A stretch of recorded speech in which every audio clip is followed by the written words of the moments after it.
I think we've spent a lot of time this year focused on commentary and context, so I decided that today we will keep it short and sweet with a hilarious folktale from Morocco about a donkey named Fritla. Hello, friends, and welcome to the Mythological Africans podcast, where we read and talk about stories from African mythology and folklore. I am your host, Helen Nde.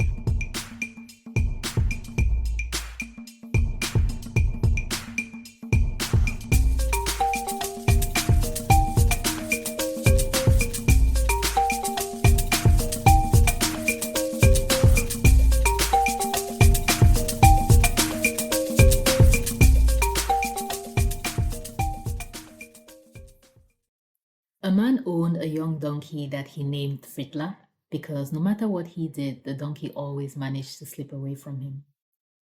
One day, the donkey escaped and disappeared. The man went out and looked everywhere. He encountered a group of hunters. Have you seen a donkey? He asked, one that always slips away. It's called Fritla. The hunters were very angry. They pounced on him and gave him a good beating. When he had had enough, he asked them, "Why are you beating me?" "Because that name is a bad omen. Now we won't catch any game today. It's already slipped away from us." "So please tell me, what should I say?" the man pleaded.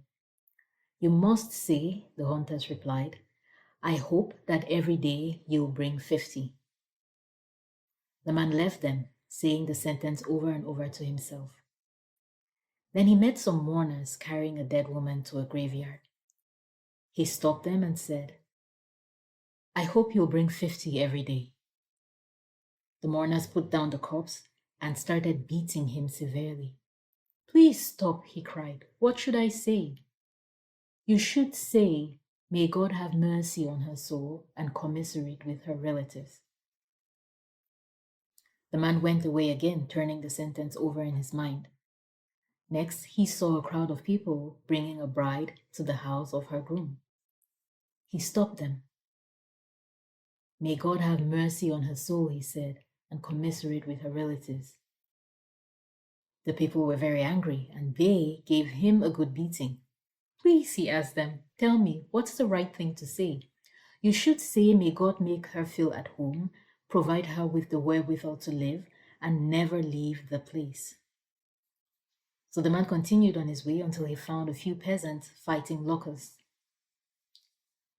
"May God make her feel at home," he called, "provide her with the wherewithal to live, and never leave the place."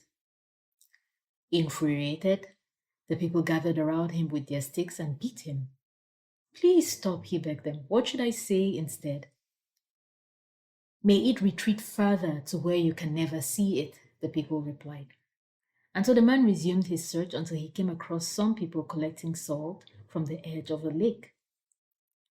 "May it retreat further to where you can never see it," he said to them.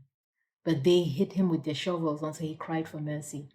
"Please tell me," he said, "what should I say?"